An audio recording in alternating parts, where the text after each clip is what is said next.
30 by 53 है। नाप लो श्रीमान, कौन सा घर नाप लो श्रीमान। कौन सा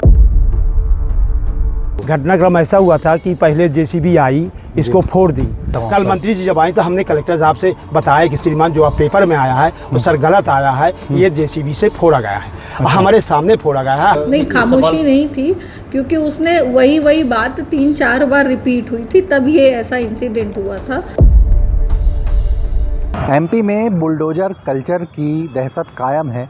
भले ही सुप्रीम कोर्ट ने राज्य सरकारों के खिलाफ सख्त तेवर दिखाए हों, लेकिन डेमोक्रेसी इसे दिखाने से पीछे नहीं हट रही।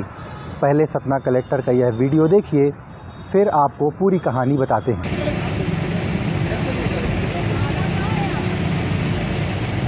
गाय बांधी थी, गाय भी 3 घंटा पानी के अंदर गिर भी गया श्रीमान। 27 बाई 15 घर बना था श्रीमान। करते हैं 40 साल एसपी साहब गाड़ी चलाया हूँ, एक फूल लौंग नहीं खाता हूँ, खून पसीना एक किया हूँ, एक फूल लौंग नहीं खाते। हम नौकरी किए हैं आपको श्रीमान। पांडे जी, नाला पूरा ब्लॉक कर दिया आपने, देखा? हमने नहीं किया, पानी जब बह के गया, नाला नहीं वो नाली है श्रीमान। पूरा कवर कर लिया श्रीमान नाली हम 1 फुट नहीं किया, हमारा 30 बाई 53 है। नाप लो श्रीमान, कौन सा घर है तुम्हारा? कौन सा घर है तुम्हारा? ये है श्रीमान, 30 बाई 53 है। सुना आपने? बुलडोजर का डर कोई और नहीं दिखा रहा है, बल्कि एमपी की ब्यूरोक्रेसी खुद इंसाफ मांग रहे लोगों को डरा रही है, वो भी मंत्री की मौजूदगी में। जाहिर है ब्यूरोक्रेसी के ये अंदाज इशारा कर रहे हैं कि वो कितनी बेलगाम हो गई है। अब आप सुनिए कांग्रेस को, जिसने एमपी में बुलडोजर कल्चर की खिलाफत सिर्फ टीवी पर बयान देकर ही की है। में बुलडोजर कार्रवाई हो रही, कांग्रेस क्या करेगी? सही है या गलत? कहीं भी इस तरह की कार्रवाई उचित नहीं है। हमारी जो भी व्यवस्था है संविधान की, उसके तहत कार्रवाई होना चाहिए। किसी को भी कानून व्यवस्था हाथ में लेने की जिम्मेदारी नहीं है। न्यायपालिका का अलग काम है, कार्यपालिका का अलग काम है, विधायिका का अलग काम है, और सबको अपने अपने कर्तव्यों का निर्वहन करना चाहिए, ना कि बिना दोष सिद्ध हुए सीधे किसी का घर उजाड़ना। ये कहीं न कहीं हमारा संविधान के खिलाफ काम है, और ये काम लगातार भारतीय जनता पार्टी की सरकार ने करके किसी वर्ग विशेष को, किसी जाति विशेष के लोगों को प्रताड़ित करने का काम किया है। हम इसकी घोर निंदा करते हैं। अगर जिला कलेक्टर सुप्रीम कोर्ट की टिप्पणी के बाद अगर ऐसा कर रहे हैं तो कांग्रेस क्या करेगी? अगला क्या कदम? कांग्रेस तो हमेशा खिलाफ है। कांग्रेस तो संविधान को बचाने की लड़ाई लड़ रही है। हमारे नेता राहुल गांधी जी लड़ रहे हैं, खड़गे जी लड़ रहे हैं। पूरी कांग्रेस पार्टी संविधान बचाने की लड़ाई लड़ रही है कि संविधान के दायरे में रह के देश चले, संविधान के दायरे में रह के मौलिक अधिकारों की रक्षा हो और हर वर्ग के लोगों को न्याय मिले। इस तरह का जो अभी वर्तमान में देश और प्रदेश में चल रहा है भाजपा की सरकारों में, वो हम समझते हैं कि उचित नहीं है। उसी का तो कांग्रेस पार्टी लोकसभा में भी विरोध कर रही है। राहुल गांधी जी लगातार निरंतर विरोध कर रहे हैं, कांग्रेस पार्टी विरोध करी। देखो हरियाणा में क्या किया, हरियाणा में भी वहाँ धर्म को भड़काने की, जाति और धर्म को भड़का के चुनाव जीतना चाहते हैं। आसाम के मुख्यमंत्री बोलते हैं कि हम यहाँ इस वर्ग को रहने नहीं देंगे। ये कहाँ का, हमारा संविधान तो नहीं कहता। तो इसीलिए तो एक तरफ बोलते हैं हम संविधान को लेके चल रहे, दूसरी तरफ संविधान में जो बातें नहीं थे उसको मानते नहीं है।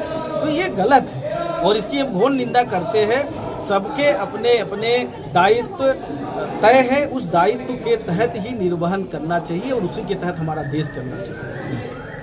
बुलडोजर का भय अब नेता नहीं बल्कि अफसर भी बनाने लगे हैं, ताकि फरियादी इंसाफ ही ना मांगे। दरअसल सतना के नारायण तालाब की मेड़ टूटने के बाद 3 कॉलोनियों में डूब के हालात बन गए थे। नारायण तालाब में स्मार्ट सिटी प्रोजेक्ट के तहत काम चल रहा था। इसी दौरान ठेकेदार की लापरवाही से मेड़ टूट गई और पानी तेजी से कॉलोनियों में घुस गया। जाहिर है इसी घटना पर बवाल हुआ। कलेक्टर और मंत्री खुद मौके पर पहुंचे, लेकिन एक बार जरा उस रिटायर्ड पुलिसकर्मी को भी सुन लीजिए जो कलेक्टर से हाथ जोड़े न्याय मांग रहा था और कलेक्टर साहब अपने तेवर दिखाकर उसकी जमीन की नपती कराने के निर्देश दे रहे थे। पहले तो आप अपना नाम बता दीजिए। हमारा नाम है दीनानाथ पांडे। आपका एक वीडियो सामने आ रहा है जिसमें कलेक्टर साहब आपको फटकार लगा रहे हैं, चुप करा रहे हैं जब आप ठेकेदार आपको झूठ बोलने से रोक रहे थे। क्या घटनाक्रम हुआ था वो? घटनाक्रम ऐसा हुआ था कि पहले जेसीबी आई, इसको फोड़ दी। इसको जब फोड़ दिया और पानी मट्टी नहीं थी तो पूरा उसको फूटते पूरा तालाब फुल भरा हुआ था। हमारा सामने घर था, हमारा सामने गैया बंधी हुई थी। तो हमने कई बार फ़ोन लगाया पहले कंट्रोल रूम को कि तत्काल यहाँ फोर्स भेजो। तो तलाई का पानी जब बह रहा था, हमने कंट्रोल रूम का 3 बार फ़ोन लगाया, वो हमारे मोबाइल में कैच भी है। इसके बाद जब कोई नहीं आया, जब नहीं हम बार ये कहते भटक रहे थे, पानी खूब जब चल रहा था, लगा था कि हम बह भी जाएंगे, इतनी स्पीड में था। हमारे घर के लगे जब तक पानी गया। फिर जब हमने फोर्स आया तो आए कमिश्नर साहब आए, फिर कमिश्नर के बाद कलेक्टर साहब महोदय आए, एसपी साहब सब साथ। फिर फोर्स कल मंत्री जी आई थी तो क्या हो रहा था? कल मंत्री जी जब आई तो हमने कलेक्टर साहब से बताया कि श्रीमान जो आप पेपर में आया है वो सर गलत आया है, ये जेसीबी से फोड़ा गया है। हमारे सामने फोड़ा गया है, हम नहीं। क्योंकि आपका घर भी मैं देख पा रहा हूँ कि ये सामने हमारा घर है, 2 मंजिल का मकान आप ही का है। जी हमारा है। हम सर रिटायर हो गए हैं, जो भी हमने कमाया सब इसी में लगा दिया है। तो श्रीमान हमको बड़ा कष्ट था कि यदि इससे पानी चला जाएगा तो हम मर जाते, हम क्या खाते बुढ़ाएंगे। तो हमने कलेक्टर साहब बोले कि क्या तुम यहाँ घर क्यों बनाए हो नाली में? हम कहें श्रीमान हमारा रजिस्ट्री हुई है, आप अधिकारी ठेकेदार द्वारा क्या कहा जा रहा था उस वक्त जब आपने? ठेकेदार ये कह रहा था कि तलाए से पानी निकल रहा था, हमने जेसीबी से नहीं फोड़ा है। हम कहें जेसीबी से आप फोड़े, हमारे सामने फोड़े हैं। हम नहीं 10-12 आदमी और देखे हैं। यहाँ का मंदिर का पुजारी देखा है, 2 पुजारी लगे हैं, और एक पटेल देखा, सामने वाले घर के औरतें देखी हैं, हमारे घर के 2 किराएदार रहते हैं, वो उनने देखा है। तब फिर वो चुपा गया। फिर कलेक्टर साहब हमको डांटने लगे कि चुप रहो, अब आप किसी घर नापो या करो। हम कहें श्रीमान जी हम 27, मतलब आपका बयान लेने के बजाय हाँ हमको धमकाने लगे श्रीमान। हम डर गए क्योंकि छोटे कर्मचारी हैं, कलेक्टर बहुत बड़ा पावर रखता है श्रीमान, चाहे तो जिसका चाहे बना दे, क्योंकि कलेक्टर महोदय जिले के मालिक होते हैं। हम एक छोटे सिपाही, रिटायरमेंट सिपाही, हम क्या करेंगे? तो फिर हम छुपा गए, फिर हम ज़्यादा खुल के नहीं बोल पाए।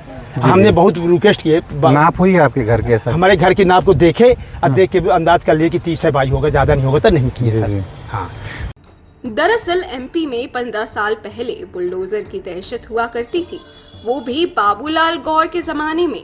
उस वक्त बुलडोजर सिर्फ अतिक्रमण के खिलाफ चलता था, लेकिन एमपी में बुलडोजर कल्चर की दोबारा शुरुआत कमलनाथ ने इंदौर से की थी। खैर, जिस तालाब के निर्माण को लेकर बवाल हुआ, उसके ठेकेदार को ब्लैकलिस्ट कर दिया गया है। उधर बीजेपी नेता कह रहे हैं कि कलेक्टरों को अपने हद में रहना चाहिए, लोगों की संवेदना का ख्याल हर हाल में रखना चाहिए। देखिए, ये नारायण तालाब का ब्यूटिफिकेशन का काम था, जो कि 2021 में स्वीकृत हुआ था और लगातार 18 महीने में इसको कंप्लीट करना था। लेकिन 2 एक्सटेंशन के बाद भी एजेंसी जो है काम नहीं कर पाई है, और फिर से उसको तीसरा एक्सटेंशन भी मिला, वो भी ख़त्म हो गया, उसके बाद भी काम नहीं कर पाई है। ये तीसरा एक्सटेंशन उन्होंने अपने नोट्स दे करके कि रीज़न क्या था कि वो अभी तक काम नहीं कर पाए हैं, उसका नोट्स दे करके, रीज़न बता करके और लिया था। अब अल्टीमेटली ये डिसाइड हुआ है कि ये इनकेपेबल है, कर भी नहीं पाएगी। जिस हिसाब से ये 3 एक्सटेंशन के बाद भी 50% काम पूरा नहीं कर पाई है, और जिस लापरवाही से इनका अधिकारी काम कर रहे हैं, ये एजेंसी काम कर रही है, तो आने वाले समय में भी अन्य घटनाएं होने की संभावना पाई जा रही। तो इसलिए हमने ये डिसाइड किया है कि इनको परमानेंटली टर्मिनेट किया जाएगा, इनकी डिपॉजिट जो है वो सीज़ की जाएगी, और रीटेंडरिंग हम इस प्रोजेक्ट की करेंगे, और इस साथ ही इनको ब्लैकलिस्ट भी किया जाएगा। ये हमने डिसाइड किया है, और जिनका जो भी नुकसान हुआ है उस पे कार्रवाई करते हुए जाके एक टीम गठित की गई है, जो जा कर के उनके नुकसान का मुआयना करेगी, और फिर उस अनुसार उनको मुआवजा थोड़ा बहुत दे करके और उनकी आर्थिक स्थिति में थोड़ा सा सहयोग किया जाएगा। वो उस समय एक भारतीय लोकतंत्र का एक नागरिक था, एक पीड़ित के रूप में वो वहाँ अपनी व्यथा व्यक्तित कर रहा था आपके सामने, क्योंकि आप एक मंत्री हैं मध्य प्रदेश शासन की, तो उस समय पे उसके साथ क्या इस प्रकार का व्यवहार उचित? और उसमें आपका खामोशी नहीं, खामोशी नहीं थी, क्योंकि उसने वही बात 3-4 बार रिपीट हुई थी, तब ये ऐसा इंसिडेंट हुआ था। उसी बात का बार रिपीटिशन, चूँकि हम हर एक व्यक्ति को मौका दे रहे थे कि आप अपनी बात रखो। पहले उस व्यक्ति की सुन ली थी, उसके बाद हम ठेकेदार की बात सुन रहे थे। जब वो ठेकेदार बता रहा था, तब उन्होंने बीच में फिर से उस बात को रखा। ये ऐसा इंसिडेंट 3-4 बार हुआ, जब जाके तीसरी बार कलेक्टर साहब ने उसको थोड़ा सा कहा कि तुम्हारी बात सुन ली, अब उसकी तो सुन लेने दो। मध्य प्रदेश में जब से मोहन यादव ने बतौर सीएम काम करना शुरू किया है, तब से अब तक 50 से ज्यादा आरोपियों के ठिकानों पर बुलडोजर चल चुका है। कांग्रेस ने बुलडोजर पर सवाल खड़े करते हुए ये दावा किया कि बीजेपी का बुलडोजर सिर्फ एक धर्म विशेष के खिलाफ चला है, लेकिन आंकड़े बताते हैं कि बीजेपी सरकार का बुलडोजर हर उस अत्याचारी के खिलाफ चला है जो समाज का दुश्मन है। शासन प्रशासन भले कुछ भी कहे, लेकिन अपनी पीड़ा व्यक्त करने वाले फरियादियों के ऊपर अधिकारी जब इस तरह का दबाव बनाएंगे तो न्याय की गुहार लोग किससे लगाएंगे। मृदुल पांडे, IBC 24 सतना।